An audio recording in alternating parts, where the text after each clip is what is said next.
Alright, ladies and gentlemen, I am here on the I am here to do my AFC and NFC Championship preview. I'm pre-recording this. I think it's like 5 in the morning. But I'm going to pre-record this and upload it at probably some point on Friday whenever the fuck I fall asleep. And upload it when I get up. I don't know, I just feel like doing an AFC and NFC Championship preview, because why not? To give something hyped for the conference championships this week, to say who goes to the Super Bowl. I mean, there's a winter storm coming this weekend, so if I don't upload, power would probably be out, so just want to get that out ahead of time. But hopefully not. Hopefully it's just snow and not ice, to where it knock the power out. But yeah, let's get to the preview here. I want to get preview it, X Factors, stuff like that. So the conference championship games obviously were set last week. The Patriots will host the Broncos in the AFC, while the Seahawks will face the Rams in the NFC. In anticipation, I want to talk about these teams. So New England Patriots at Denver Broncos, top two seeds in the AFC. So what we really learned about the Patriots in the division round, Kayshon Boutte, man, might be one of the most underrated receivers in the NFL. Like, he had a one-handed 32-yard touchdown catch in the fourth quarter. It was a highlight reel, and ultimately really knocked out the Texans against a all-pro corner, Derek Stingley, no less. That was his fourth receiving touchdown, a deep fade, go route this season, including the playoffs. Like, that's tied for second most in the NFL after T. Higgins. So Kayshon Boutte's been really, really underrated this year. And what we really learned about the Broncos, called another resounding confirmation of their resiliency. An overtime win over the Bills. That was his 13th comeback win of the season, including the playoffs. The Broncos set the NFL regular season record with 12. It was their 6th win this season, which they trailed in the fourth quarter. They let a 23-10 lead slip away, took the lead, lost again in the closing seconds of regulation. Then they pulled another overtime escape after Jaquan Millen's controversial interception, which ended what could have been Buffalo's winning drive, but now Bo Nix's fractured right ankle. It'll be another test for the Broncos to overcome in their quest for a fourth Super Bowl title, because Jarrett Stidham's going to be starting, and we'll see what happens there.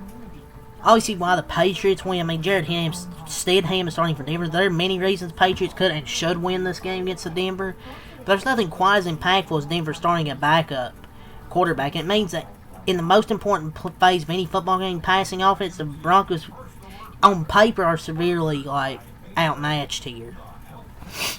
But that's not only because of Stidham. The Patriots have an MVP candidate, and Drake May will lead the NFL in QBR and completion percentage over expectation. But the Broncos' pass rush and secondary will make life more difficult. Drake May, he also led quarterbacks in scramble rate. Plus, Denver's defense, I guess, maybe isn't quite the same league as the Texans, who the Patriots just beat. But the Patriots still have, or the Broncos, still have a really damn good defense. Look, maybe May will hardly have to be perfect because of who's on the other side. Maybe. But you can't just count on that. You never know what Jarrett Stidham can do. The Broncos will maybe be diminished with Stidham at quarterback, and that should be enough for the best passing offense in the NFL. The league's defense isn't elite, but it's a heck of a lot better with Milton Williams on the field and Christian Gonzalez. Gonzalez's recent improvement in the postseason. Unless things go unexpectedly, the Patriots should be Super Bowl bound, but who knows? And why would the Broncos win? Well, in the wake of the news that Bo Nix is out for the season, we should change this prompt to why the Broncos could win. Not to say could win, but there's always a chance. And for the Broncos, it's based on their defense, countering what the Patriots do best. Denver's defense will have to deliver an AFC Championship game win and a trip to the Super Bowl, but it can. I think J.K. Dobbins was limited in practice. This week. Is he going to return? We'll see. But the Broncos secondary boosts a superstar cornerback in Patrick Surtain, one of the best corners in the National Football League, strong nickelback in McMillan, and a hard-hitting safety in Jelonu Fonga. Their pass rush also has an advantage over New England's offensive line, powered by Nick Bonito, Zach Allen. The Broncos ranked 3rd in pass rush win rate, giving them an edge over the Patriots offensive line that finished 13th in pass block win rate. And, Nick Bonito's really damn good, so he could cause Will Campbell some problems. As for the Broncos' biggest question, Stidham will be protected by arguably the league's best offensive line, though. While, yes, Stidham is clearly a massive downgrade from Bo Nix, the rest of Denver's roster is loaded. That gives the Broncos a shot, albeit a long shot probably with Stidham, a still good shot to advance. Because you name all those players defensively, they have arguably one of the best offensive lines. J.K. Dobbins could be returning. Yes, he hasn't played in a while, but he was on pace to probably be one of the leading rushers this year. I still think they could win. The early X factor, I'd say, is Hunter Henry. The Broncos defense allowed an average of 59 yards per game to opposing tight ends, and you saw Kincaid catch 6 for 83 and a score. Henry can work the seams while also being an outlet for Drake May. Plus, he's caught 5 touchdowns in the red zone this season. Here's a stat to know. Stidham's last pass attempt in a game came in January 7th of 2024 against the Raiders. When the AFC Championship game kicks off, it will be 749 days since his last pass attempt. That's a crazy stat. And a little bit of background. The Patriots and Broncos haven't played since 2023 when New England beat Denver 26-23 in Russell Wilson's last game with the Broncos. So, kind of a background here, but I think Hunter Henry's an X factor. Probably for the Patriots is one of them. And maybe that, and kind of the offensive line's kind of the X factors to me. It's Hunter Henry and that offensive line. I expect Drake May. I know what to expect from Drake May, but that offensive line has to protect them. They have a really good pass rush, and the receivers have to create some separation as well, because that's a good secondary as well. But the Patriots' defense is also an X factor, because they gotta be able to get some pressure of their own, because they're not elite, but they're pretty good as well. But I'm not going to bail on my pick now. Remember, my predictions video, I picked the Broncos and the Rams to be in the Super Bowl. Are the Broncos probably going to win this game? Who knows? I'm going to pick the Broncos just because I'm going to roll with them. I'm not going to bail on this pick now. But I'm going to pick the Denver Broncos. Are the Patriots most likely going to win? Probably. But I'm going to go with Denver just because I'm just going to roll with what I've had this whole playoffs. But yeah, for the NFC now, the Rams at Seahawks, their third matchup. No, is this their fourth match? No, I think this is their third matchup, I believe. So, what we learned about the Rams have learned from their early season losses in close games and figured out how to win. Coach Sean McVay has said many times this year they've become close because of how it's lost games at times, including Week 16 in Seattle. But in the Rams' 2 playoff victories, they've came back late on the road. They'll need an experience going to a hostile environment where they blew a 30-14 fourth quarter lead early this season. It's a tough play. It's going to be a super tough place to play. It's going to be rowdy. This shit's at 6:30, by the way, on Fox. The other game's at 3 o'clock on CBS. But what we learned about the Seahawks might be the most complete team in the playoffs. I mean, their top-rated special teams had a 95-yard touchdown from Rashid Shaheed to kick off the playoffs.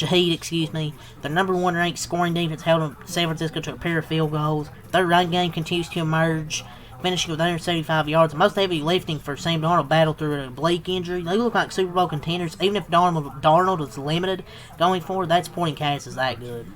While the Rams will win, I'm going to now list why I think each team could win. The Rams have the advantage of the game's most important position sometimes. The most obvious is the right one. Matthew Stafford might be the league's MVP. Darnold, even after a good performance in the divisional round, ranks 27th in QBR since Week 11. What happened in Week 11? He played the Rams for the first time, and LA didn't fall for the illusion of Seahawks' heavier personnel, playing mostly nickel against 12 personnel. From that point in the season, Darnold's air yards per target dropped, as did his accuracy. As Donald Seahawks' defense is, the Rams' offense ranked number 1 in EPA per play entering Sunday, even if it hasn't felt that way recently. But thanks to Stafford and Puka Nacua through the air, as well as the running game with a high success rate, the Rams' offense has been incredible. Even though their defense has had shaky moments, they still rank 10th in EPA per play entering Sunday. So while the Rams have the advantage at quarterback, that's not the only reason they can win. Their defense has to show up. And it did against that Chicago offense. Why the Seahawks win, though? Because they're the hottest team in football. Seattle's coming off back-to-back games against San Francisco in which they put BTA, belt to ass, with their defense. They scored 9 points combined. So while the Seahawks played with the Rams in the regular season, Seattle's defense looked better now than any point in the season. Seattle can serve as a perfect counter to Los Angeles' potent offense. The Rams had the highest success rate on design runs in the regular season, but the Seahawks ranked first in defensive success rate on those design runs. And the Seahawks can get after the quarterback if they get the Rams behind the sticks, if they can't have any success on early downs running the football. Offensively, Darnold played well Saturday, quieting some fears about his performance in the second half of the regular season. Seattle's running game has been better too, adding home field advantage. Ain't an extra day race, and the Seahawks should be strong favorites here. Early X factor, I think, will be Kyren Williams. Seattle had the NFL's best defense in yards allowed per carry, 3.7. They're really going to need Kyren Williams to have a big game here. They need the offensive line to block well, but they need Kyren Williams to play super well in this game. The Seahawks and Rams split their 2 regular season meetings. Both were tied, 21-19, 38-17. This should be fun, man. But yeah, that's kind of my preview. I'm gonna pick the Los Angeles Rams. While the Seahawks are probably more favored, they're the hottest team going into this conference championship. Like I said, I'm not gonna bail on my pick now. I mean, I've had start of the playoffs is what I predicted. I had Broncos Rams. I'm gonna stay with it. Do I think the Rams and Broncos are gonna run a win? Probably not, but I'm just gonna stick with these predictions. But yeah, I don't know how the AFC Championship's gonna go, but I think the NFC Championship will be a fun game. We'll see how the AFC shapes out, but yeah, that's kind of my preview and my predictions here. So leave a like, subscribe for more. Next time out. Peace.